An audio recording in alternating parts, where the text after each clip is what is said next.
Welcome to the rap lab. Welcome to the rap lab.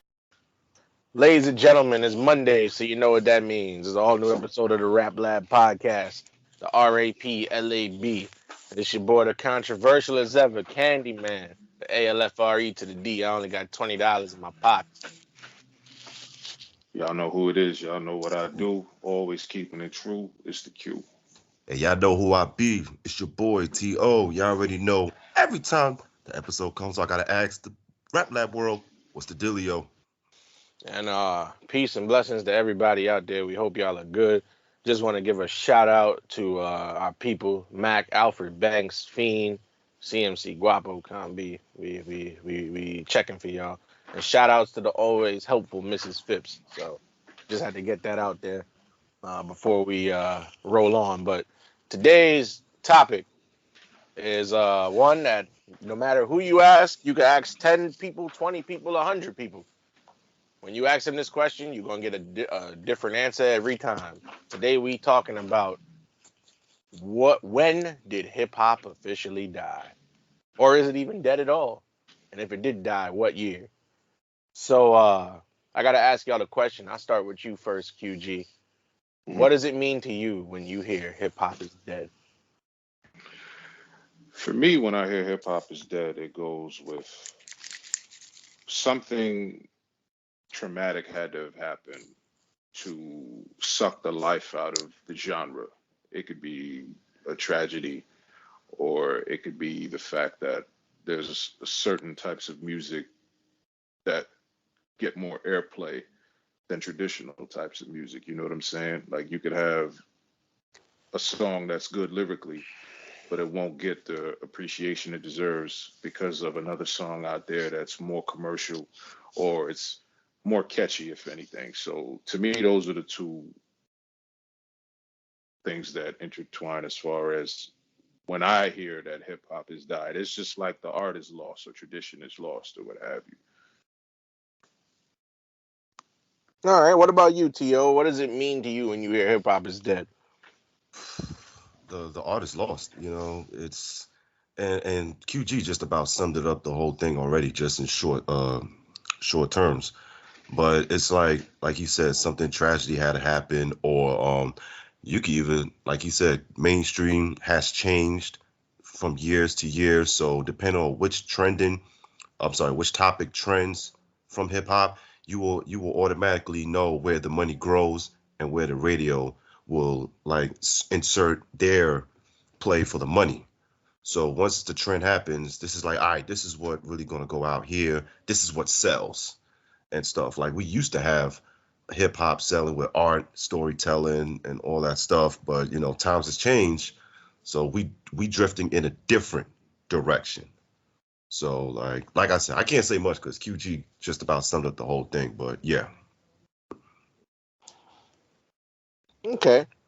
And as far as I go, like when I hear hip hop is dead, I mean, to me that says something has adversely affected the culture, right? And if you think about hip hop culture from when hip hop was first established in the '70s till now, outside of the music, everything else is gone. There's no more b-boying. There's no more breakdancing. Like even the graffiti. I mean, graffiti, is a problem, but or depending on who you ask, but there's even no more graffiti. Like there's like all the other elements of the culture are dead, are gone. And then I feel like in today's landscape, lyricism is not respected. Like like in the 80s and the 90s, you had to be a lyricist in order to garner the respect of not only your peers but of the fans. And now, it's like lyrics don't mean anything. Like, yeah, we have people out there like Kendrick, J. Cole, Griselda, where they're lyrical, but if you listen to the records that are played on the radio, mumble rap is a thing now. Catchy songs are, you know, catchy songs are the thing where there's literally no message. Like Young Thug who goes like the whole song. People like hearing that. So lyrics are dumbed down, so it's you know Hmm. it. But people have been saying hip hop has been dead long before today. But that's what it means to me. So, To, I'm gonna ask you first. Like, you have a specific year when you think hip hop died? I probably not, but I hate to be the bad news and Candyman. I'm sorry to put you under the bus with this one. Me. I, the reason why I say that because this deals with your peoples, man. But one of the times, I hate to say it, but Cash Money. Mm. Yeah, but I what year are we talking? I will say like possibly maybe 99 or 2000. Hold on, you think hip hop died in '99 or I said 2000? I wouldn't say died, but it started slowly dying. Like that He's was like looking the at a turning point. moment. He's Yeah, looking at a moment where that is it started to change. That's when it right. started to die slowly.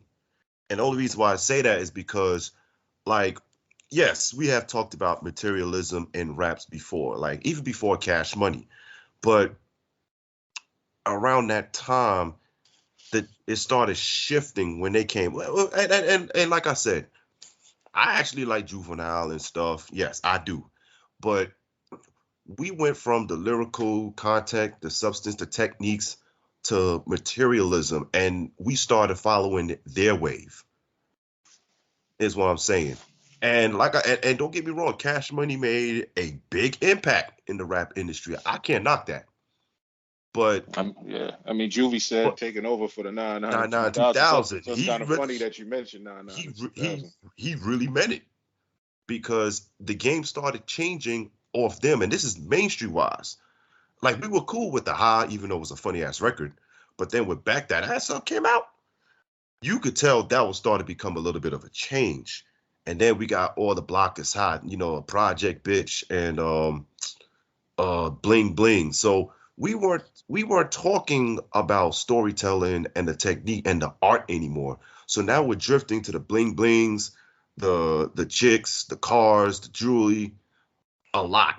And then the reason why I also say that because then that opened the doors more for the South. Like the South in the Atlanta culture was definitely popping. Like mostly the Jermaine Dupri's and the I can't say the Brats because she's from Chicago, but she still helps with Atlanta. Maybe Ludacris, who knows? But after that, that was it. Like the South just ran with that, and then even New York's just started helping running with that slowly. West Coast kind of too, not much, but I'm not I'm not pulling the full blame on them, but that's one of the times that we also saw hip hop is dying at that time.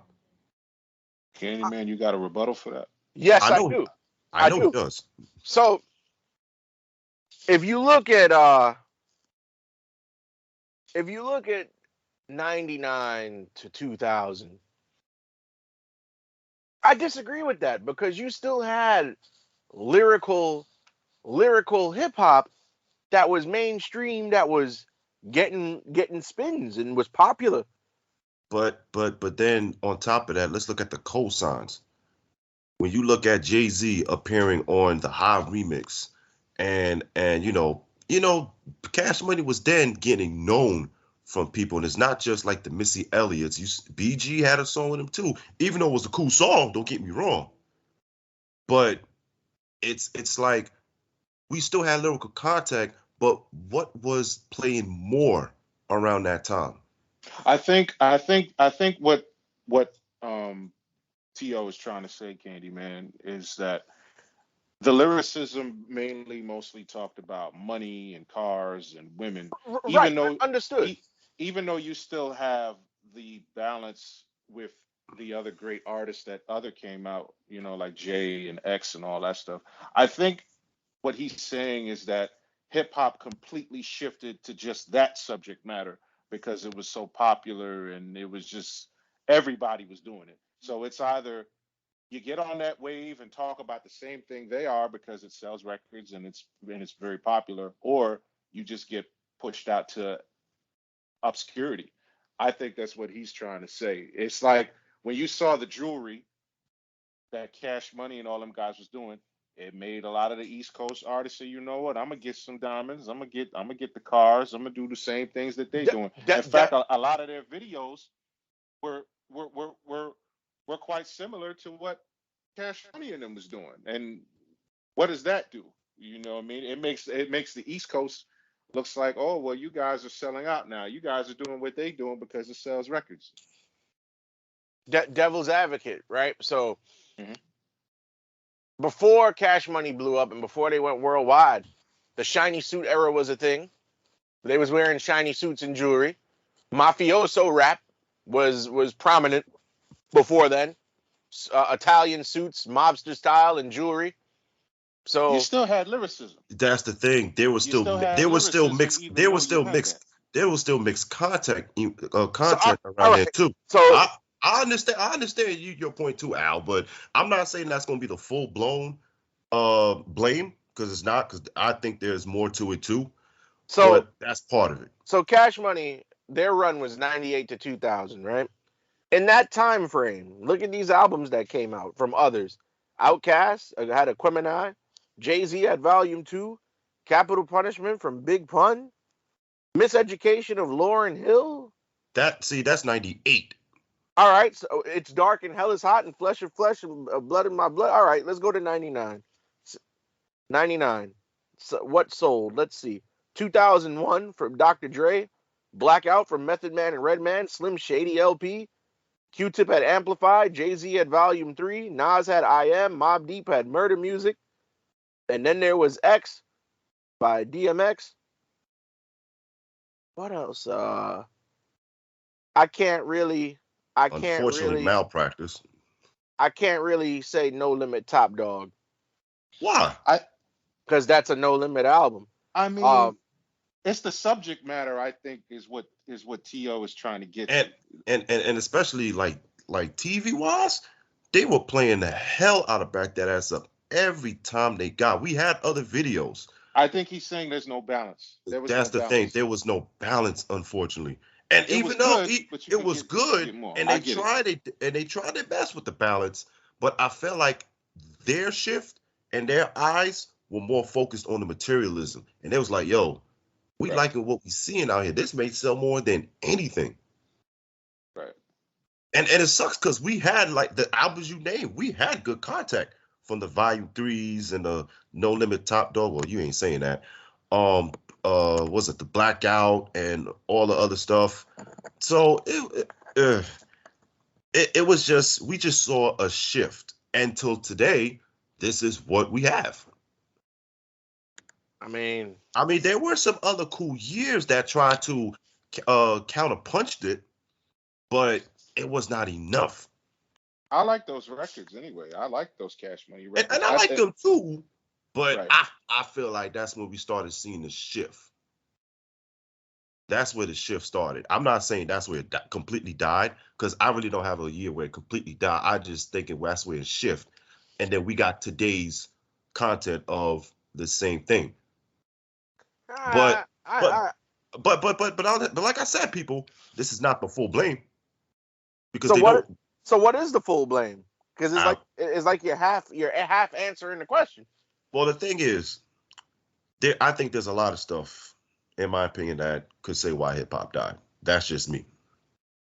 But this piece, as far as the oversaturation of lyrics, just talking about money Yeah, and jewelry. that's where I'm going with them, is because the lyricism shifted to Julie, sorry, um, the women, the cars, the all that stuff, the videos and stuff. I mean, I enjoyed the fires in the background. Don't get me wrong. I actually want to do one of those. Hmm. I mean, You who? wanted to set something on fire. I thought it was cool. I ain't gonna lie. I mean, I'm pretty sure you wanted to set someone on fire. That's your people's. I don't mean a damn thing. Oh, Well, I mean, we get it. We understand. We understand that part. I mean, it was what they were doing. It's kind of like, okay, Kenny, man. Let me ask you this. Like, would would Cash Money have gotten the success and the reaction that they got if they didn't do those things? as far as their bread and butter is about the jewelry and about the money and stuff like that. If that didn't become their whole thing, even though we got other records of talking of real life situations, like Wayne talked about real stuff and Juvie talked about real stuff, but those records didn't get the push Yes. like how The back Bling that ass Bling ups and and the the bling back that bling right and the and project chicks right and the block is hot got played a bit. So right. It's like those records, get your roll on. right? It's like those got more than any of the other subject matter records And even number one stunner. from the same artist too. From the same Juvenile on this album got the song Ghetto Children. That's one of my favorite songs off that album, but it didn't get as much as the other records got that just talked about the women, the cars, and the jewelry. I think that's where he's going. To the point where rappers who never really talked about that, now they have to talk about it and actually follow that formula in order to sell units. And there's been many episodes where we always mention that every year times have changed. And this is almost similar to when we talked about the when did New York hip hop slowly drift away? Well, Yeah, man. I'm gonna tell you like this. I can't put Cash Money in 99 and 2000 as the downfall because, and I'll get into it when it's my go around, but I feel like things weren't as bad then as they got later on. But QG, what about you? You have a specific year or event or turning point where Yeah, man, yeah. And these kind of intertwine. September 13th, 1996. And Tupac died. yeah. And of course, March 9th, 1997. I put those two Biggie. together. Yeah, I put those two together because they're intertwined. And the sad part is when you look at the reasons that led up to it, Mm-hmm. Pac got killed over a gang-related issue. Biggie got killed, I feel, in retaliation to what happened to Tupac. And to me, that was very, very sad because you have two prominent, brilliant, fantastic artists still so young, not even scratching the surface. And for hip hop to get the blame, like Pac and Big died over a beef, and Biggie said it himself, a personal beef became a coastal beef, and that is negative. That right there is what killed hip hop. Even though it sold, records, even though people were picking sides, and other people jumped on that wave. As far as, well, I'm from the West Coast, so I'm a diss East Coast, or I'm from the East and I'm a diss West Coast. To have it go to that level was just horrible. The fact that East Coast cats couldn't go to the West, the fact that West Coast cats couldn't come to the East, violence happened. What I mean, and the media just ran with it. So just those two deaths put everything on a pause. It made people stop and be like, "Whoa, I can't believe this happened to these guys. Am I next?" And even Snoopy said it in an interview. Yo, Pac got killed, Big got killed. I know they got the target on me, so I'm gonna call Minister Farrakhan and see if we could settle this thing and have the peace, summit with the East and West.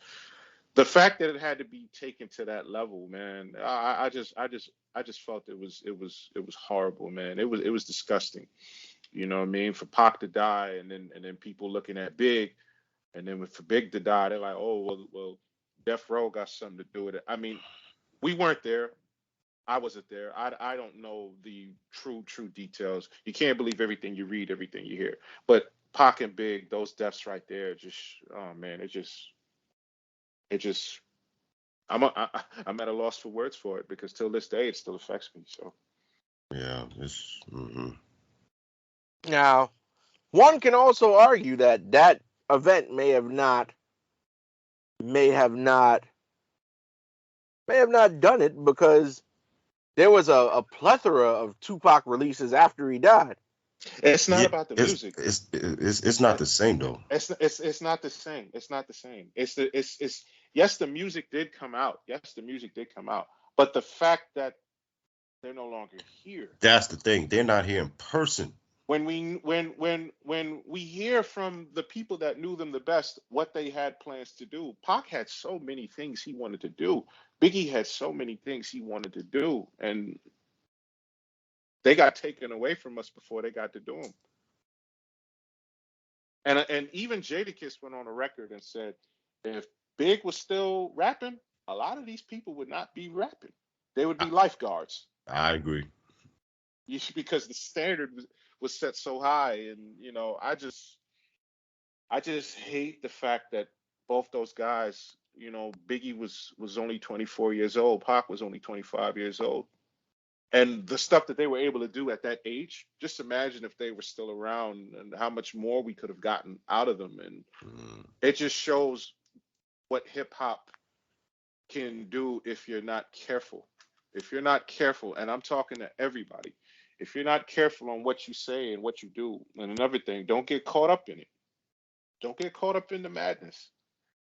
And that's still around till this day. There's a lot of rappers that get into beefs, and all it takes is some knucklehead or some knuckleheads out there to react off something and then go do something because of it. When they saw the East Coast West Coast vibe article or just a magazine cover, it made people go into a frenzy. So yeah, those two deaths right there.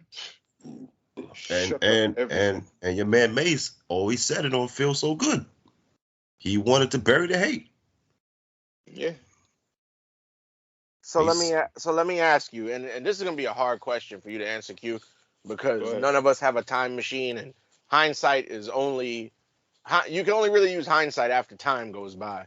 But do you think, and especially with the comment you made that a lot of these rappers wouldn't be rappers.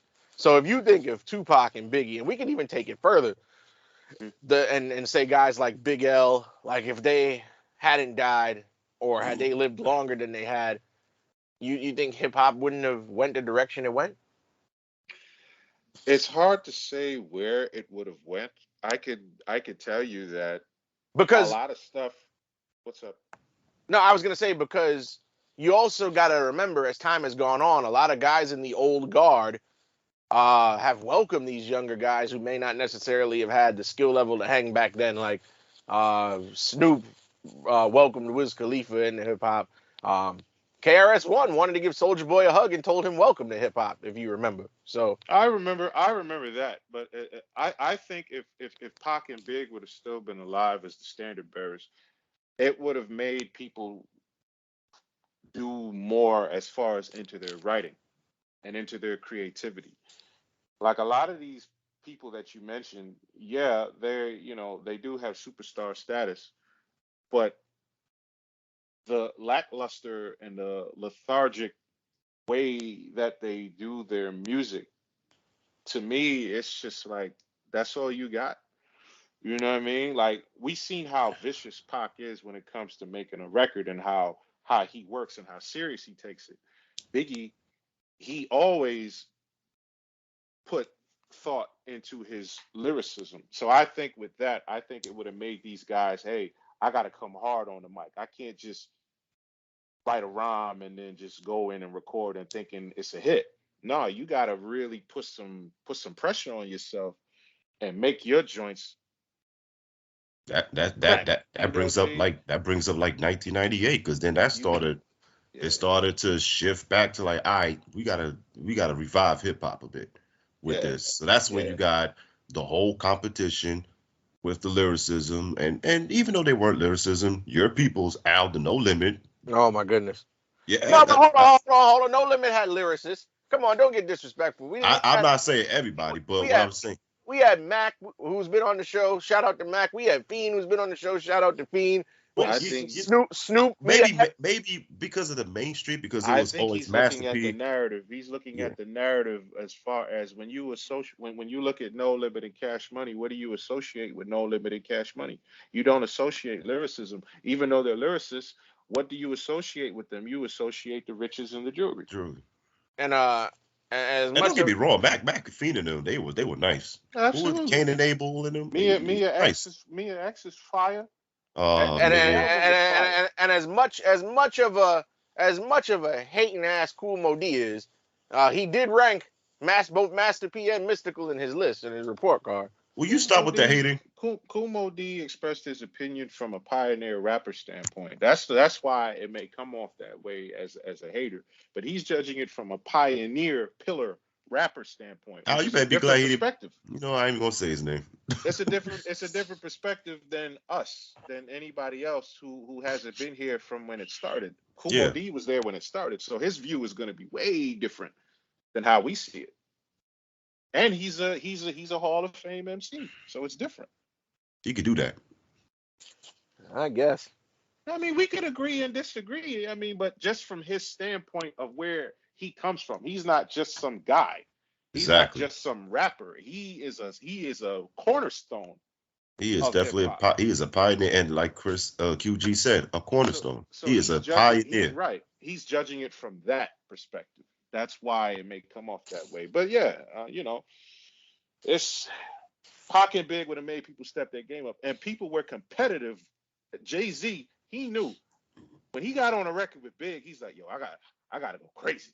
I Yeah, gotta, I all, got, all, I gotta all go in, man, because I yep, know Big gonna go in. all Like, the young G's and I love the dough and the Brooklyn's finest. Yeah, you better go hard. look at Pac on Got My Mind Made Up. Even though that wasn't his record in the beginning, that was supposed to be a Dog Pound record. When he got the record, and Corrupt is on there, Method Man is on there, Redman is on there. Those guys are lyricists in their own right. So Pac was like, "Yo, I gotta come lyrical on this one." Them guys were spitting. He, That's I the hate to, feel. and it was a good posse. Good, even though I think Redman, I think had the best verse. That's fine. You could debate that. You could argue that. So that's my viewpoint. Pac and Big being who they are, man. And the thing is, everybody always asks this: if they were still alive, would Jay-Z be that big? That's been said. That's been said. A lot of people have looked at that. They say that if Big was still alive, would Jay be where he's at? Because at the time when Pac and Big were already certified, Jay was still trying to find his way. Hmm. Even though Reasonable Doubt is great, it's a classic many years later. Pac and Big was selling massive amount of records. Jay didn't even hit that yet. Even No, Nas, when he did It Was Written, it sold 2 million copies. and it was not enough until that All Eyes on Me came out. Woo. All eyes on me, man. It sold 5 in a matter of months. Yep. Not even the score, not even it was written was reaching that status. But they Now the did make score sold. millions. The score sold. The score The sold a score lot. so far, I'm saying not like 5 million. I It think was they did. I think they did, bro. they did? All right, well, you know Yeah, what? yeah, That's yeah, my yeah. fault. People, that's my fault. I think the score, and in fact, it's an anniversary of the score. But to get up to you know to wrap up my point, so Candyman can go. It's it's that level of competition. It's that level of yo, Pac comes hard, Biggie comes hard. I gotta go hard, and that's what's missing today. And for the record, in total, the score 22 million copies sold Overall. overall. Oh, did that sound like it beat All Eyes on Me. Well, how much did While All Eyes on Me sold overall? while I get to that, Candyman, you do your thing. You jump on. So I'm gonna I'm gonna go and take a huge leap here. I feel, and no disrespect to Nas, because he was saying hip hop was dead in 2006. I feel hip hop died 2010. All right. So why do you say that? So I'm gonna tell you, I'm gonna tell you why, right? Mhm. I personally feel, and this is just my opinion. I feel hip hop in its prime run spans from 1984 to 2006, right? Mhm. I also feel that starting in 2008 started to decline, and then by 2010 it was dead. Now, granted, people are gonna look at me like, "Oh, you say hip hop is dead," because there's the Kendricks of the world, the J. Cole's of the world, and all these other lyricists, right? And they're great. But I feel by the time 2010 rolled around, like, yeah, music has started to get dumbed down by like 2004, 2005. We had the D4Ls and the Dem franchise boys and Rich Boy and all this other type of shit. Um, Fast Life Youngsters with Swag Surfing and all Yeah, this other type of stuff. none of my favorites at all. Me And either. and and Soldier Boy Tell 'em and all these other guys, right? Mm-mm. But I You. but I feel that by the time late 2009, early 2010 rolled around, it was just done. Like music was no longer about like every single, because like granted, 2004, 2005, 2006, you still had some singles that had lyrical ability, lyrical messages behind them. But by the time that new decade hit and turned around, everything was either a trend or a dance. And it goes hand in hand with the evolution of social media, because social media 12 years ago is not social media today. Social media was in its infancy back then. MySpace. MySpace was around 2009. Facebook was on the come up, What was the and other one? Zonex? Skonex and all this other type of shit. And I just feel like everything was just started. Like people were just making music to get one hit. Nobody was focusing on trying to have a good album. And then the other thing around that time period, a lot of our favorites who we knew that were capable of making great music, the quality of the music started to decline. Like Snoop Dogg's Ego Tripping is a great example of that. What about Ugh. Jay-Z's Blueprint 3? Blueprint 3 wasn't bad in my opinion. It wasn't bad. And Jay was able to still go number one during that time, which is incredible. You think Jay-Z just had that power status already around then? Yeah, Because but Jay-Z had the name.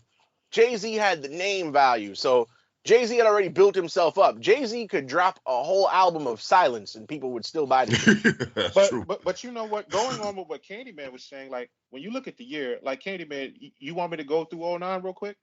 Yeah, you could go through it. You had Lemonade by Gucci Mane. You had Maybach Music 2 by Rick Ross. I'm only picking a few people here You're for a picking reason. songs. You're picking songs, right? Yeah, for a reason. For a But reason. Maybach Music 2 actually was a decent posse cut, but go on. Right, like what I'm saying is look at who was out at the time. And for Jay being as long as he's been in the game to still come out and still put out a number one album, like Drake's Successful was out. You know what I mean? You had Who else did you have? You also, I mean, Gucci Mane also had the song Wasted. You know, Ross had Magnificent. You know, like you had like Ross was everywhere. He even had Mafia music. Kid Cudi was out at the time. Oh, Was it Nicki Minaj blowing up around that time at like the so, start? starting to, yeah. But Drake and I mean Drake was killing it. You know what I mean? Wiz Khalifa was out. So even These are popular names already right, by then. even Eminem who made a comeback. Eminem made a comeback in '09, but for Jay, you know what it is too, and it goes with with what you said earlier, To, and what you're saying now, Candyman.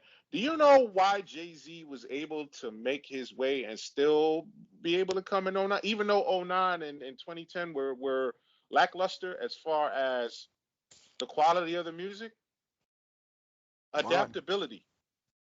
Yeah, He saw what they were doing. For example, Death of Auto-Tune is not an accident. It never was. He made that record for a reason. And the fact that it got played, like a lot of people got, like T-Pain got mad. that was the lead single. It was a lead single and it got the Actually, radio play. actually wrong. That was the second single because the State of Mind was the first one with Alicia Right, Keys. right. And I thought that's it a was the other way crossover. around, but maybe And not. that's a cross Okay. and that's a crossover pop hit. That got played on Z100. Yep, What, Death of Autotune or the State of Mind? State of Mind. Oh, and the funny part is when the Yankees won, they still performed that for their parade. Yep. Or was it for the No, the Yankees. was- The Yankees won the World Series. series? That was they the were song. still playing. Yeah, That was they the were still song playing. for them. Yeah. I think Derek Jeter used that for his intro too for quite some time. Right. So Jay was able to Jay doesn't make music. Jay sets trends. You see how you guys mentioned how that worked into baseball? Mm-hmm. That's what makes it hot. So I agree. And you know what else? is a part of it, guys? The production. The Yeah, production in '09 and 2010. Oh man, it's too digital for my taste. way too digital. I'm Too sorry. digital. Like the beats weren't really hitting like the way that they supposed to be hitting, in my opinion. And to go back to a further point in that time period, like I said, a lot of our favorites, the quality of their music dipped. Like I said, Snoop Dogg with Ego Tripping.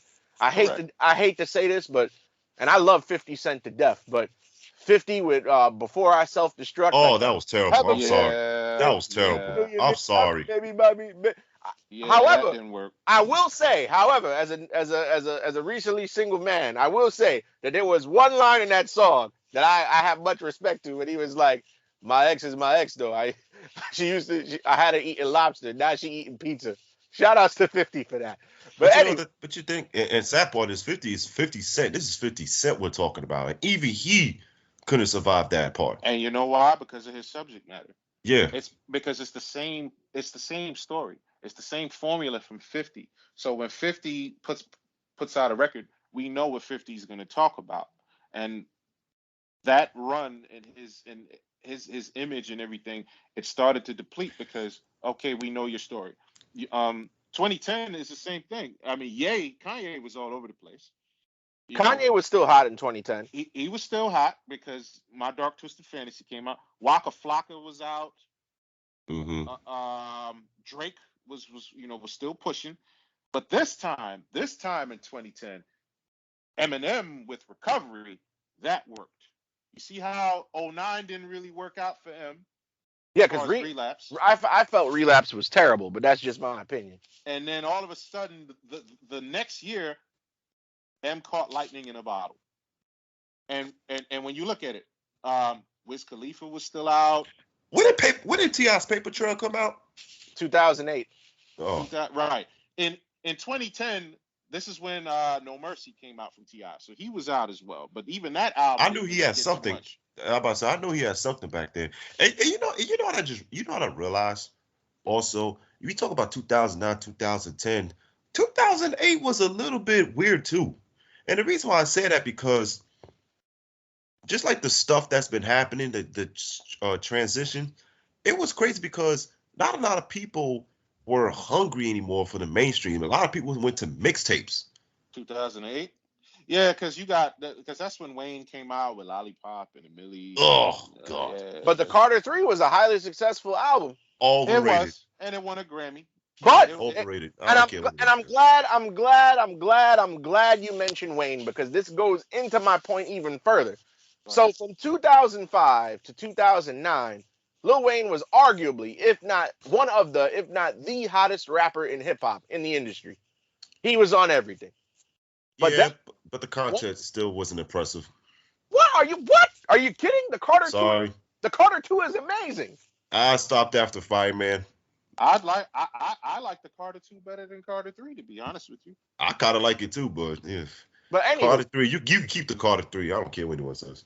I feel that another turning point in hip hop dying, regardless how you feel about Wayne, I personally fucked with his music. But Mm. when he went to prison and had to spend that year in Rikers, I feel that also was a catalyst for hip hop dying. Because now all of it, Because he went to jail. yes, because remember, he went to prison for a year, and when he came back out, yeah, he didn't have the momentum that he had. And just for him to stay relevant, he had to attach himself to Drake and Nicki. Yeah, Which well, was smart. Which was yeah, which was smart hella because smart because that's they were the hottest out. and that's where you I got mean, young boy, they were on his label, but at the same time, when he came back out, started making music, the quality just wasn't the same. Yeah. and that's when Granted, and if you realize and look at the impact, the influence, and the numbers post prison, he only had one more hit, and that was 6 foot 7 foot with Corey Guns. hated it. But I hate to. I'm sorry, people. Y'all gonna hate me. That production, man, like that Seven, beat, and six, seven, a lot of people rapped over it. A lot of people rapped over that beat too.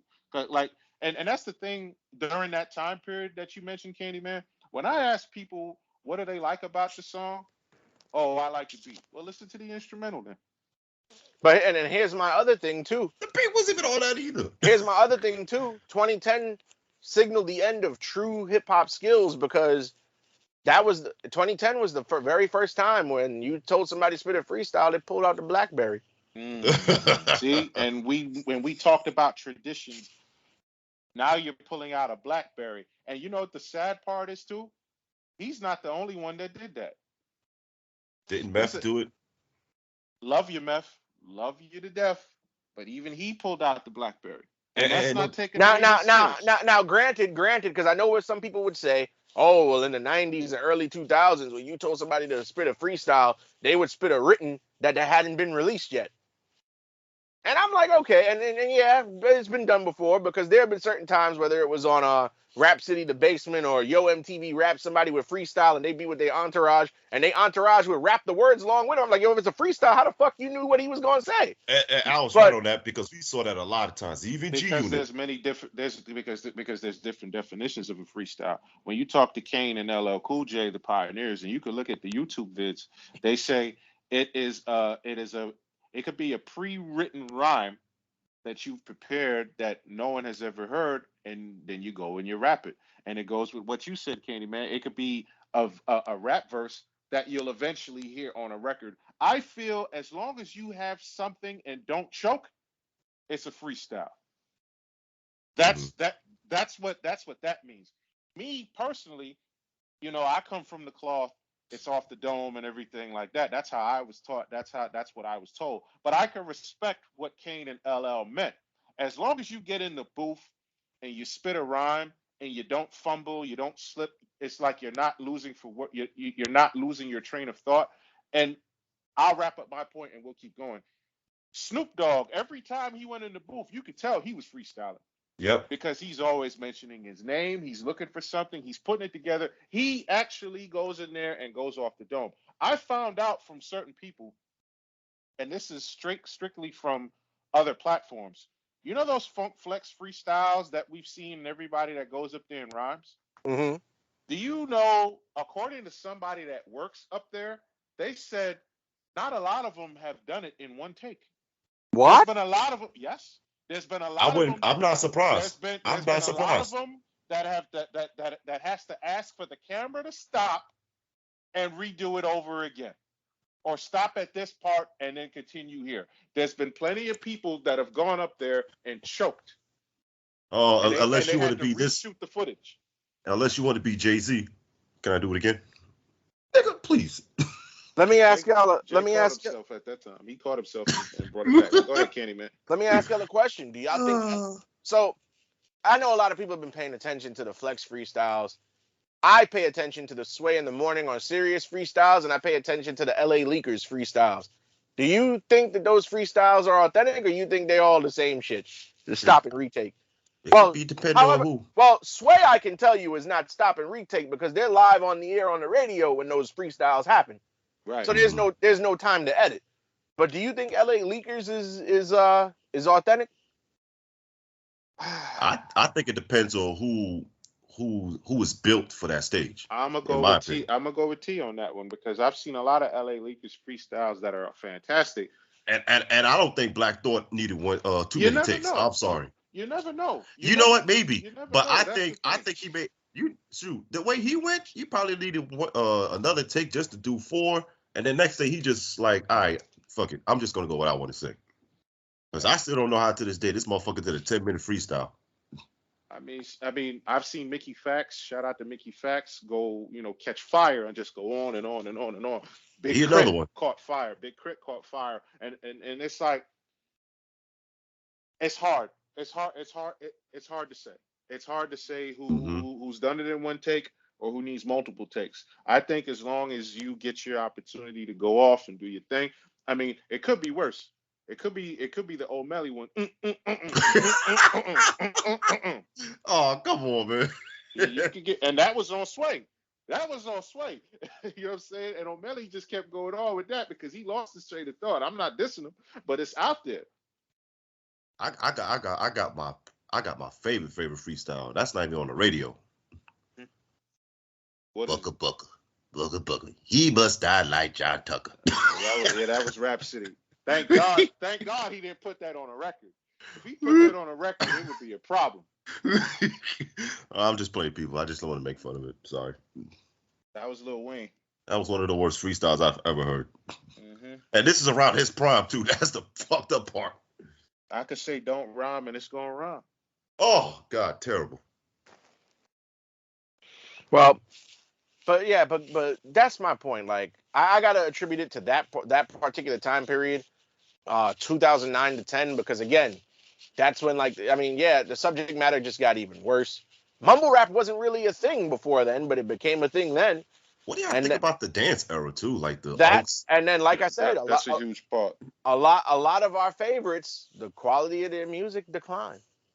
So, Because that's when we had all the walk it outs and the chicken noodle soups and the and the swag And serpents. I don't mind them for parties. I don't mind them for people that want to go out and have a good time. But my issue is if that's all you're gonna play, then we have a problem.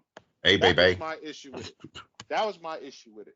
I don't expect these guys to be lyrical or whatever. You're making party music, dance music, that's fine. But if that's all you're gonna play, then I have an issue with that. And the fact that people overhype and overrate it, that's another thing I don't like. When you This overhype is and why I'm hot. overrate something, oh no, no, that was one of the worst. I've Oh, heard worse, but nah, I mean, oh man, this This I is don't. why we are. Oh no. apparently that flame burnt out the moment that the song came out. And Wow. it, and what's Music, up? music is his savior, bro. It didn't save him. I'm sorry. Apparently, it's not. Music It did is not not save my him. I'm savior. sorry. It did not save him, and I'm not dissing Homeboy at all. You just got to look at the track record because when he came out with the second album, the moment he premiered his new video on BET, that was the first and last time it played on BET because it did not hit. Not only that, that's when Wayne was starting to take over too. Yeah, you was not.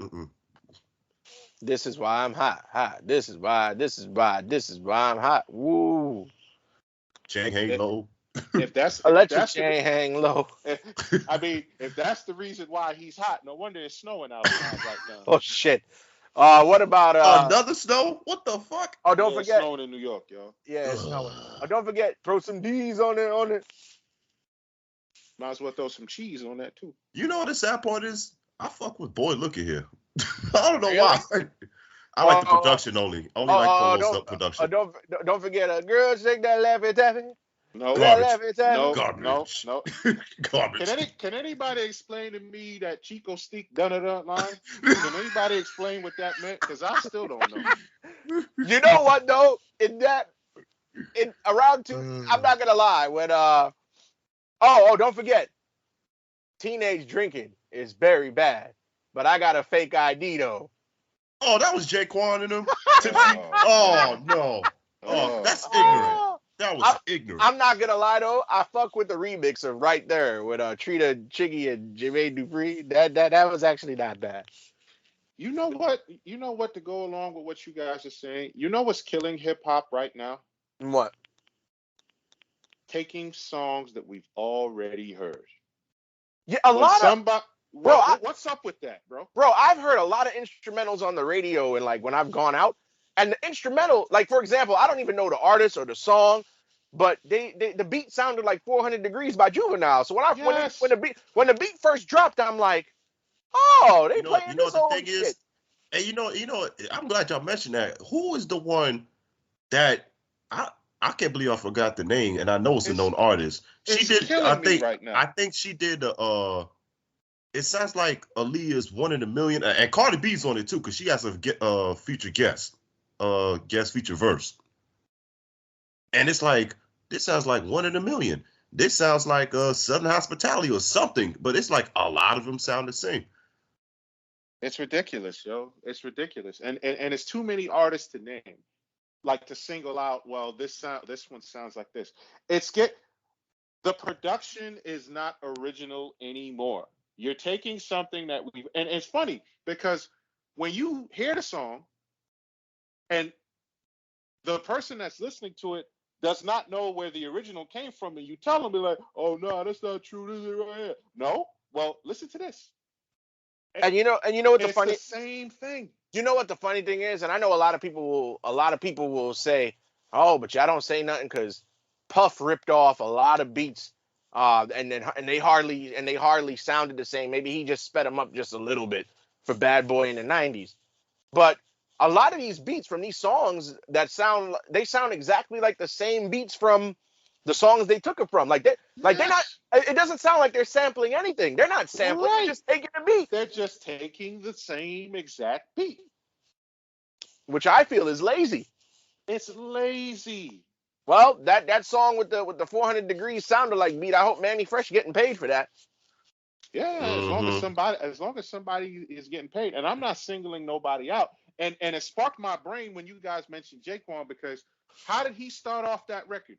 One, here comes the two to the three to That's the the four. DOC, the Who did DOC we line. hear that from? And The that's DOC. the problem. That's the problem. And a lot of people hear lines like that, and they're like, oh wow, that's hot. Yeah, who said it first? And you know what, during that era, I hate to bring her in this, but they did the same thing with Nicki Minaj when she mentioned that rah like a dungeon dragon. I'm like, whoa. That's not the. And People everybody, kept quoting it like it was her line. everybody thought that was a hot line. I'm like, yo, Buster said that. Thank you. That's another problem. That's what's killing hip hop. When you hear a line, and if you're a true hip hop head, you heard it already. You know who said it. And and here's another problem. Because people are gonna be like, oh well, Jay-Z bit Biggie's lies. Jay-Z said, oh. Let's talk about Jay-Z. Jay-Z addressed it. He is like, I'm bigging up my brother, big enough to do it. Did you guys have a problem with him using Biggie lines a lot? Personally, did you guys have an issue with that? I kind of I ain't did. gonna lie, kind I of also did. had an issue. I also have an issue with '03 Bonnie and Clyde because Yeah, I wasn't feeling that. that instrumental wasn't his. Nope. And neither is that chorus. And it completely killed the original idea of what Pac was talking about. That whole thing about, me and my girlfriend, Pac was talking about a gun. And then for Jay to take it and just change it to this, it's like, ugh. Yeah, he changed it and put Beyonce on it. Oh, Yeah, that's because man. Beyonce was tearing up 2003 and stuff. No, he put Beyonce on it because he was tearing that ass up. That's why. Well, that's one of it. But I'm just saying, Beyonce was already. She's a bad motherfucker. He gonna tear that ass up. So that's Call what I don't call like. him Big Hogan. I don't like tear when that they do ass that. up. It's like it's Wop, crazy. woppity, wop, wop. Prime example. And even though we're going in a different direction as far as genre, Wild Thoughts, Maria. You see the difference? God, that's a damn. Oh, I can't stand it. Wait, It's what the is same what? song. DJ Khaled. He's talking about DJ Khaled with DJ Rihanna and Khaled. who is that? Bryson Tiller? Yeah, it's Bryson Tiller. Oh, I don't know nothing about that. You know that song. It's got the Maria. Oh, you talking about? And she starts up the song. You want to see me naked? That? Right. That shit. Right. Why? Which is annoying. Oh man, I forgot about that song. Oh, Songs out there that sound just like the original. Here's another one that became lazy. Khaled, because Khaled he's been doing that a lot lately. Being used like the same instrumentals and just like it was another song he did, and I'm like, no, this fool did. Fellas, is there a record out right now that samples "How's It Going Down" by DMX? Yes, that's Moneybagg Yo. Wow. Because same beat. on the And it's radio, the same beat. I hear it on the radio, and the first time I heard it, I said, "Oh, word! They about That's- to play DMX." All of a sudden, I hear different lyrics. I said, "Wait! That's Who's that's this?" Moneybagg Yo.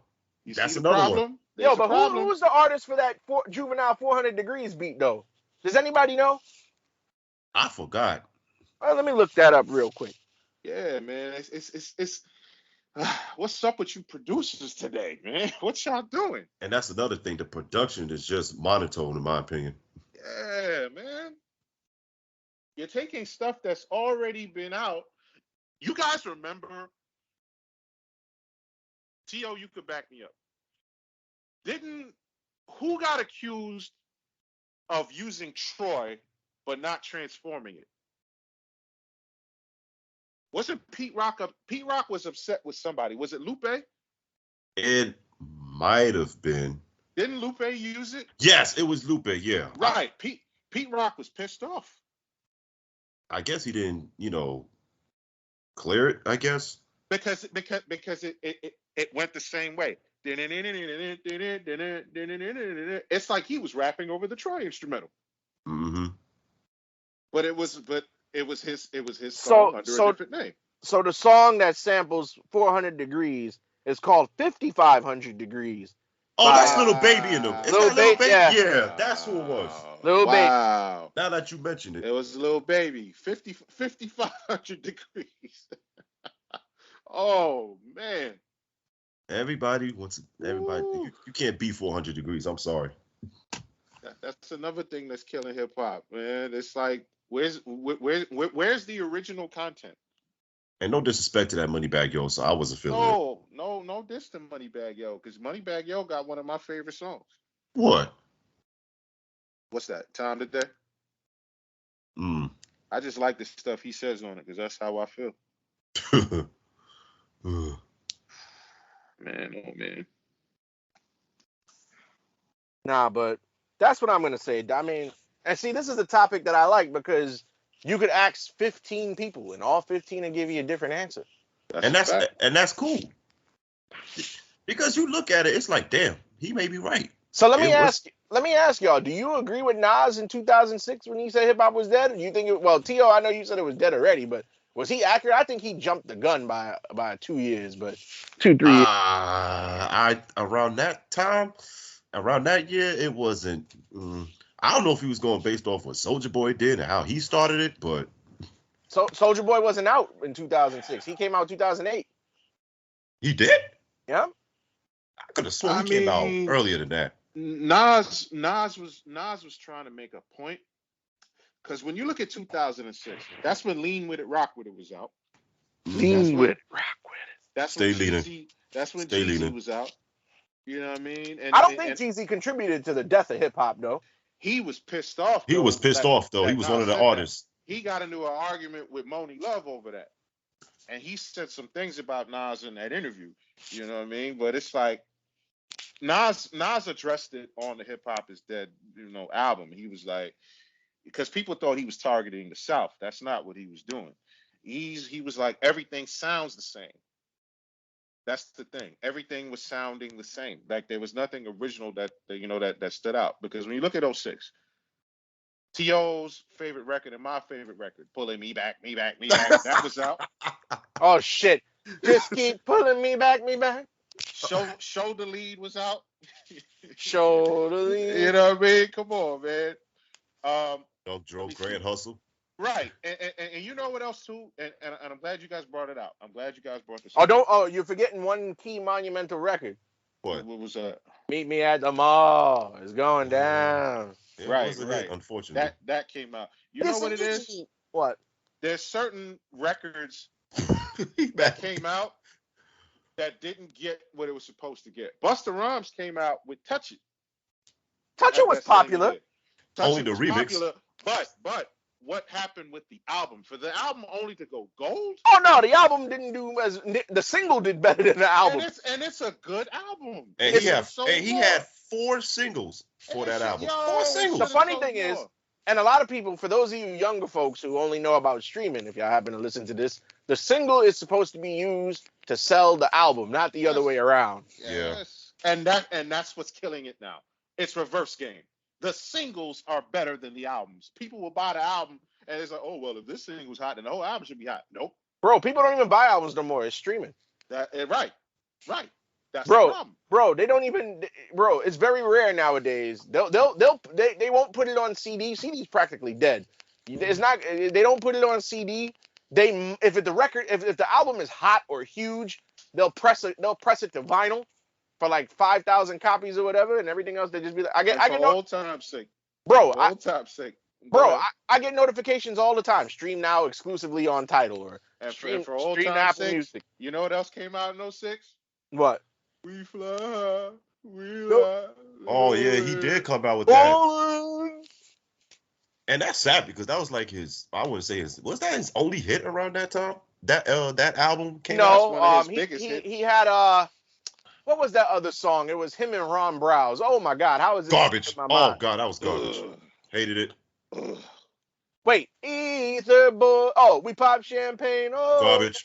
Garbage. Pop champagne. I'd rather pop some sparkling water, man. I'm not popping no champagne. But You gonna add some lemon and lime in yours? look at the landscape of '06 though. You had Two Step Out, you had Money in the Bank. Wait. Don't forget one of our other favorites, drifted from that. What was it? My nephew died in the car I brought. Lost Ones. We can't forget about that man. Well, Jay-Z's Kingdom. T, you shouldn't use that line though, man. Because that's exactly what happened. I know what happened. But I'm talking about the whispering part. I mean, the way he said, yeah, all that whispering, man. I mean, that's Jay, man. I don't know. I still get upset that his nephew did not see the time of day, man. I still get upset with that. 06. I mean, Ludacris came with Moneymaker. I don't like Moneymaker. I don't like that song. I like Grew Up to Screw Up, and that had Jeezy on it. Yeah, I mean, Moneymaker. Well, in that time period, he came out. Runaway Love was a song that tugged at the heartstrings. And that was like probably one of the last storytelling hits that you probably will ever hear from just hip hop overall. You know what? At the time, I said to myself, "This is a modern day Brenda's Got a Baby." And it showed you a mature Ludacris. You know what the funny part is? I had to say, Alfred, I had the same mentality when you just said about Runaway Love. I always thought it was the same thing. And he won a Grammy. And one of my favorite songs ain't even play on the radio. I know it's strange, but my brain's gone really. They didn't play Slap on radio? Slapping a bitch today. They could not play that on the radio. They had the video.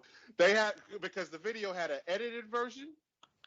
But as far as playing it on a radio, they actually had to stop playing it because of the stuff he was saying. Slap. I feel like killing my boss today and all that stuff. They don't want to hear that on the radio. You can't hear that on the radio. I'm sorry, man. But I love that song today. I love that song. What was my favorite moment? Somebody on the radio. I need my music, man. Right. Because somebody broke into the car and stole his music. Somebody stole his radio. He's like, I need my music. But you know what, though? As far as like, and this might be superficial, but anytime somebody cuts their braids or cuts their dreads, I don't know why people associate that with the artist growing up. Well, I guess I'm next. Nope. Nigga, you ain't never gonna grow up. See, the moment a scissors touch your hair, that scissors is gonna break. Bro, if I ever was a CTO with a Caesar, I think I would call it a life and just pass it. I wouldn't know what to think. I mean, you're talking about Busta Rhymes, you're talking about Ludacris, right? Yeah. You remember when the video There It Is Right Now came out and we thought he cut his hair? Yo, bro, when Busta cut his hair, people thought it was the end of the world. Yeah. But also in the time period that sorry to get off track, but in the time period that I also mentioned, a lot of our favorites also either fell off or was stopped rapping or released music that the masses didn't want to pay attention to no more. That's a fact. A lot of them went independent. Absolutely right. And this came more difficult for the conscious rappers too. Look at the period of E40, for example, right? E40, obviously legendary rapper. I have nothing but respect for E40, but nobody was checking for E40 so much that he started his own series of albums. Bro, you know how many revenue retrievings there are in block brochures? You know, it's funny you mentioned E40 because whose song did he appear on that charted and went number one? That was Big Sean. I don't fucking you. And that was the first time E40 made it to that level as a featured artist on a Big Sean record. Not even a Big Sean record. Not even his own record. Not even the Little John record he did, Snap Your Fingers and stuff. No, he made it to number one, being a guest on Big Sean's record. Which tells you a lot. Yeah. And to further that point, what has he done since? He hasn't charted since. E40? Yeah. Yeah, you're right. You're absolutely right. And love the guy. Even people like Snoop Dogg. Like, yeah, Snoop Dogg's still coming out with music, but he's more known for the fucking Tostitos commercial with Martha Stewart on the beach and the Corona Extra commercial on the beach than he is for the music. Well, because Snoop is now he's no longer just a rapper. He's a brand. He's a brand, yeah. He's a cultural icon. He is. He is. It's certain people He stands out. Yep. like young kids will know who Snoop Dogg is. They'll know who 50 Cent is, and they'll know who Jay-Z is, but they Yep. won't know them for their music. Right. That's like when I was a kid, because obviously I wasn't, and I know I like to make a lot of sports references on this program, but when George Foreman came out with the grill and he was the face of Meineke, I didn't associate him with being a boxer when I was a kid, because when I was when the grill came out in like what 98, I was 7 years old. I wasn't around to see a George Foreman fight. Mm-hmm. Only And right. that happens, and Right. that happens in real life, and it's fine. I'm not gonna pay enough for this muffler. Honestly though, no, yo, it's crazy because I'll never forget those commercials for the grill. It'll knock out the fat. It sure did knock out the fat. That's for damn sure. But Because I have one of those. That stuff works. I just cleaning it is a bitch though. But Yeah, it is. It's hard. Oof. Use a Brillo pad. but yeah, even I suffice to say, even Puffy, nobody's really like kids today don't know him for the music. That's a fact. Puff hasn't even come out with music since what, the Diddy Dirty Money album, The Last Train to Paris.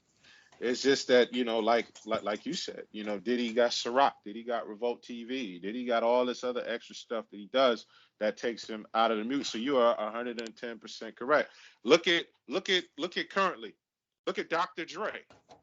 What are the kids gonna associate Dre with? Right. The headphones. Grand The Theft Beats Auto, by the Dre. Contract, the Beats by Dre, and yeah. Bro, even Method Man. The kids and younger people would know him because he's on Power. That's They don't correct. know. If you went to a kid and be like, yo, you know about Tikal? They're gonna look at you like you're crazy. There you go. They don't know anything. And that's another thing that's killing hip hop. People don't do their homework. People don't do their research. Nope. That's a problem. And it's not even like it's not and they don't do the homework and they don't do the research willingly. Mm-hmm. Like they just not interested. They just care not to know. interested. That's this generation. Yeah, they're not interested at all. They don't care to know. And no, it's not only this generation. There are people our age who refuse to go back and listen to stuff or refuse to go back and watch stuff. I mean, they know who they are, but it's just like we just talk about this particular kids generation or teens, let's just say. Bro, I can't tell you how many times Uh-oh. whether I've been online in groups talking to people and music will come up, or I'll be somewhere. I'll be in a barbershop getting my hair cut, and barbershop conversation, or Well, you know what, E? I know you're not here, but I have to do it. You think I need a haircut? yo, you're funny. By the way, shout out to our guy Rev Barber who couldn't be on this episode. Shout out to Rev, man. But yeah, or even just general conversation, or like even times when FYE was still a thing, and I'd be in there. Mm-hmm. Yep. And people would strike up conversations of music because they'll see me looking at music and ask me what I think about picking up. Like, you tell people, oh, well, this artist was great, or that artist was great, or you like his song today? Why don't you go listen to his stuff from like 89 or 90? And they'll just be like, nah, man, I'm good on that. Perfect example. I was having a conversation maybe about 2 weeks ago in a hip hop Facebook group I'm in. Mm-hmm. And people were talking about Lil Wayne, ironically, right? Okay. And the conversation was revolving around I Am Not a Human Being 1 and 2. And somebody was like, oh, well, I think Wayne fell off since then. I was like, but Wayne had great music. And I even told him, I was like, yo, I've been listening to Wayne since The Block is Hot. And somebody commented and said, what's that? I said, what do you mean, what's that? See? You know, the thing is, once he did the Carters, that's when they started knowing him. They don't know that Wayne. They don't know that Wayne. It's the same thing how Jay-Z tries to tell. Jay-Z hates Volume 1. He don't want anybody to remember Volume 1. Most people don't know Jay-Z from Reasonable Doubt. And here's the other thing, and QG, you could attest to this. When we was in York Correctional Facility, aka York College, because no, we never been locked up, folks. It's just a joke. But when we was in York, how many of them people in the cafeteria that was sitting around that wanted to rap was from the Bronx? We not gonna name names, but was born and raised and lived their whole life in the Bronx and never heard a KRS-One song in their life. That's a problem. Or That's even a big problem. Or, somebody that built the pillars of the Bronx, and they don't give that. Or even more recently, people that we used to associate with that make music, born and raised and lived their whole life in Brooklyn, and when we tried to put them on the J. Rue the Damager, they was lost. There's like who? And J. Rue is from Brooklyn. J. Rue has one of the greatest '90s albums, underrated of all time, in my opinion. Hmm. That's a fact. And you know what else too that I can't stand is when people look at legends and then they come out with new material and then they criticize them. It's like, oh well, he we don't want to hear that. No, that stuff is boring. No. When you have a lyricist, what do you expect a lyricist to do? To make dance music? Who was the one that said that they tried to listen to Nas and he said he fell asleep? which That, is funny. so Soldier Boy called Illmatic boring. Lil Yachty said that he couldn't listen to Tupac for more than 5 minutes. Them boys can't read. And I got a question. Where's Lil Yachty right now? He got a show on Netflix, bro. He does? Yeah, it's actually pretty popular too. It's a sitcom. No disrespect to DC Young Fly, but How High Part 2 was dope. I mean, Lil Yachty is nothing more than Tugboat, if you ask me. And that's another thing. These people disrespect the legends who came I out don't before like them. that. That's killing hip hop too. And disrespecting legendary work. Like, who the hell do you think you are? And they don't even make work like that. And they always think like money is the root of all things. Wrong. Here's my opinion on that, right? Hip hop is the only part of entertainment, sports, or anything where legends can come and they'll just get disrespected. Like, for example, and bringing it back to sports again, T.O., you a big Yankee fan. What do the Yankees do every single year? Well, besides play baseball or whatever. What you mean? No, they have an old timers day once a year. Oh yeah, they do. Mm-hmm. And their old timers day, for those of you who don't know what the Yankees do, the Mets are actually going to do it this season. They are? Well, it's about time. Yeah, the Mets are doing an old timers day in 2022. Well, so we know Mike Piazza better be there. So what old timers day is, folks, the Yankees, they'll invite legends and stars and players from the past. Even legends only been there for only 2 years. Will still coming. As long as you played for the team or coached the team at some point in the team's existence, they come and they have like an exhibition game. And those games are usually the most sold out, well-attended games that season. Yeah, because they want to see the legends. Right. And even in wrestling, legends, they tell you, oh, Ric Flair is going to be on Raw this week. People will tune in to see that shit. You know how many independent wrestling shows I've been on, and fucking Psycho Sid is scheduled to make an appearance, and that'll be the most sold out show in that building. But let fucking let KRS-One have a concert at some small venue, and it's only going to be a quarter of the way full. And that's the thing with hip hop. They call it a young person sport. They criticize these. Oh, well, this person need to retire. Who want to be in their 40s rapping? See, but here's the other thing. Look at rock and roll. The Rolling Stones, every time they go on tour, the goddamn AC/DC, Metallica, every time they go on tour, it's sold out. Bruce Springsteen releases new albums. But you know what the difference is when you mention those genres? They don't disrespect their legends. For some reason, hip hop is the only genre you will see these knuckleheads disrespecting legends. R&B doesn't even disrespect their legends. As a matter of fact, and it's because of what hip hop represents from the streets. You got the young, the fly. When you reach a certain age, it's like you got to step to the side and let these young boys come in. That's how they look at it. It's that street mentality thing. See, but here's the thing, and I say this to people all the time. I tell them, I said, in hip hop, if Big Daddy Kane walked up to West Side Gun and tried to offer him some advice, we don't know how that's gonna go, because in hip hop, and this is just an example, folks. Matter of fact, wrong example. If Big Daddy Kane walked up to NBA Youngboy and tried to give him some advice, NBA Youngboy probably gonna look at him. NBA Youngboy gonna look at him like, yo, who the fuck is this old man? However, do you think if Michael Jordan walked up to LeBron James to try to offer him some criticism, or even to just give him advice, or just to speak to him, you think LeBron is gonna turn Michael Jordan away?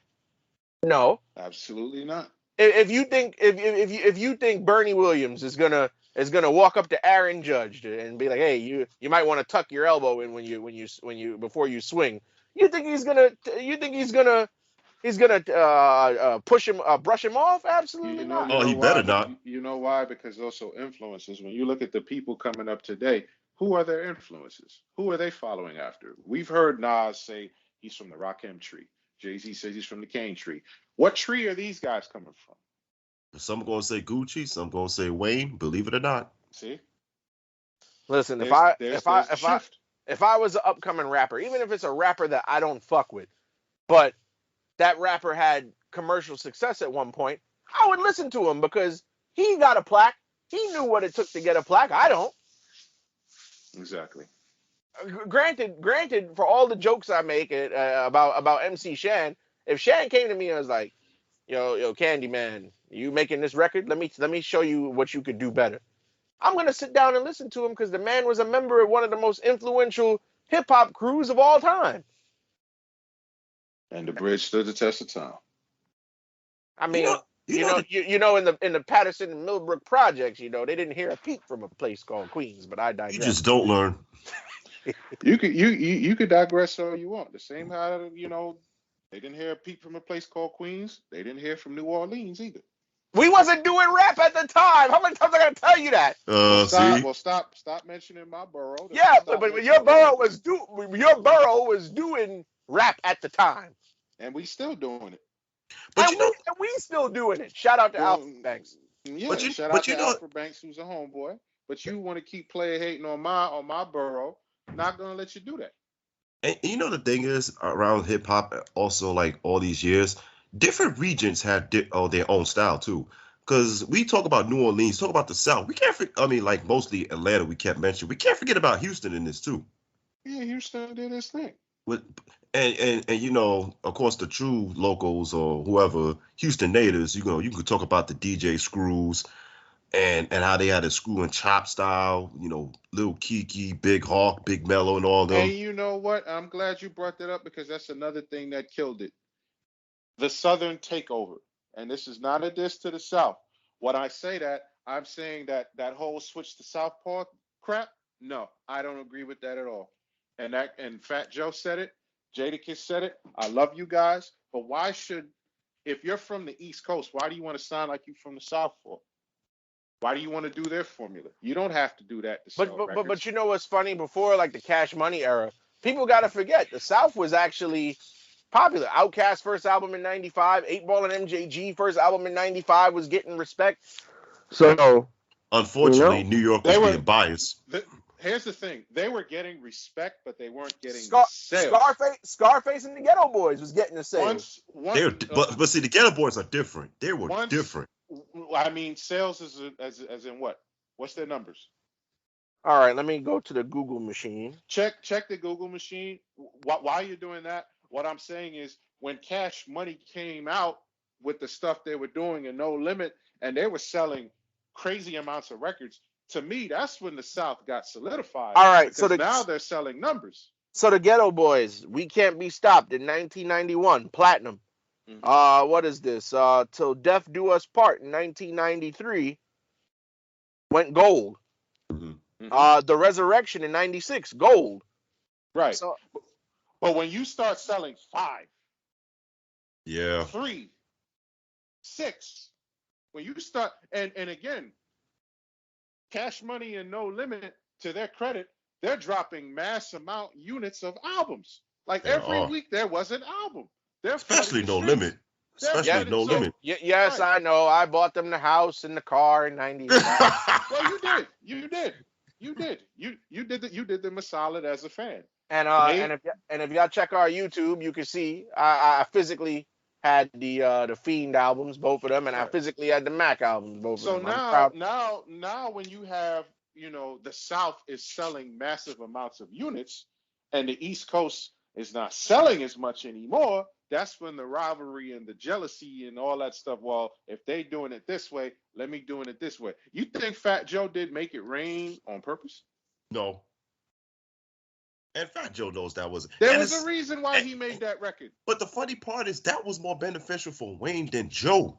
And all Wayne did was the hook. That's the funny part. And Wayne was the hottest rapper at the time. But you know he had to do that because if Wayne was, bro, do you think that Duffel Bag Boys by the Players Circle would have been a big record if Wayne wasn't on it? That was, I didn't even like the song anyway. Bro, Duffel Bag. and how many hooks was Wayne on? Wayne was on a Game record. Uh-huh. Yes, he was. He was on Red just doing the hook. Yep. So Wayne was doing a lot of hooks back then for these guys as the #1 rapper in the world. But see, even though it made Joe a sale, what was the follow-up after that? Because Wayne could go anywhere he want. He's hot. Why would Wayne be on Hello Brooklyn of all records? Why? I would prefer Mike. Hello Tyson instead of Brooklyn, Lil Wayne on how the hook. you doing? That's not how he said it. How did he say He it? said, "Hello Brooklyn, how you doing?" I'd rather Mike Tyson. I could be your mate. That was terrible. Yeah, my card. That was terrible. Baby, you out sweet. And that was a single. That's the fucked up part. Oh man. But at that time, Jay-Z and Wayne had respect for each other because didn't Wayne return the favor with Mr. Carter? Yeah. Hey, Mr. Carter. Hello. Tell me who's your father. I don't know. That felt like That's not how the song go. You sure about that? That's not how the song go. No. Don't sit here and do that. I'm just saying. You know what I mean? Don't sit here. First of all, that song felt like the Hello Brooklyn. First of all, that song felt like a Hello Brooklyn Part 2 anyway. I'm not gonna lie though. Like on the Carter 3, the only song that bothered me was the song he did with Babyface. The only song that bothered you? Oh, you got a problem. The only song that bothered you? You got a problem. The only Officer was terrible. I hated Mr. Officer. Oh God. Like a cop car. First of all, why is he singing in French? We don't do the wee. That's the sound of the siren, and blame Bobby Valentino. Is that he's too much Cupid in him? That's the problem. So we got any other years? Anything else you want to touch? Shout out to my fiance because she actually made a quote saying just about what we discussed. She said when they lost the storytelling, that's when everything changed because people started, according to her, and I quote, that's when people started telling other people what to do. I don't know if now, first off, before I make my point, shout out to Mo. Yeah, shout out to Mo. I feel kind of bad for having this mindset because I feel like I shouldn't have this mindset because of who I am and what I represent. But I've said it before on this show. I don't enjoy listening to songs like Brenda's Got a Baby. I find that stuff to be boring. However, there are some story songs that, you know, I do rock with. But yeah, like there's no storytelling, and I feel like that's what's missing. And like the sad part is, before you continue, it's like you got to listen to the Kendricks and the J. Cole's for like storytelling at his and I hate to and even I'm gonna say him at rare times, but it's not like hot storytelling. Drake will tell stories too, a little bit. Drake does tell stories, yeah. Even he was even not sometimes, but because you know the narrative.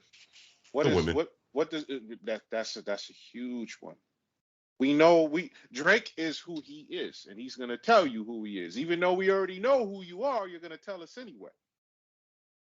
I don't know who the fuck you are. Who the F are y'all? Oh boy, Jersey. That guy. Chemo. Garbage. Couldn't stand that line. Drake is Drake, and he's one of the biggest artists ever. So but one thing I will give him credit, he kind of evolved from his ego times, and he's like, look, I'm just Drake now. I'm just Drake doing Drake things. That's it. Yeah, Drake does Drake things. But yeah, I feel like a lot of these songs today, they just put random words together over a thumping beat. And when I look at hip hop overall, like even from the start, I may get heat for this. It feels like the slam dunk contest. You know how the slam dunk contest back in the day was just like, you know, same thing over and over and fun. Like the pioneers we have today from the Kumo D's and the Melly Mel's. Mm-hmm. But it's like when Rakim and Big Daddy Kane arrived, it's like they did the Vince Carter and elevated the hip hop level. Like, you know how Vince Carter did in 2000 where he made a difference. Like, now I'm gonna level this up. and it made everybody step up. That's what happened with them.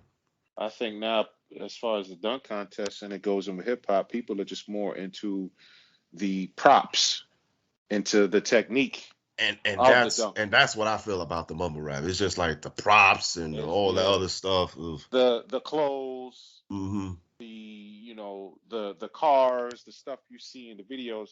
You're not focusing on what they're saying in the rap. You're focusing on what they have around them. You know the funny part is, as much as I get on Silk the Shocker, no, you can't. We can't talk about him like that much because yes, he went offbeat a few times, but not like how these mumble raps be doing it. I give Silk the Shocker credit for even having the ability to rap like that on a record and still keep control of his words. That's a hard style to do. But the thing is, like, people will say Silk is the worst rapper. I understand if they said it because he was offbeat, but there are some records that you have to listen that he'd be saying some shit that it'd be like, oh shit, Silk, okay. Yeah. He's not the worst rapper in the world. I don't agree with rapper in the world. Now here's my thing. Depends who you ask. Here's my thing, right? And this is to go to all them hating ass motherfuckers to talk about Silk the Shocker, especially people who wasn't around to listen to the music back then. Y'all hate on Silk the Shocker, but Silk the Shocker got 3 platinum plaques and 1 gold plaque in his house. That's 3 more platinum plaques than your favorite rapper, unless your favorite rapper happens to be Drake or somebody of that stature.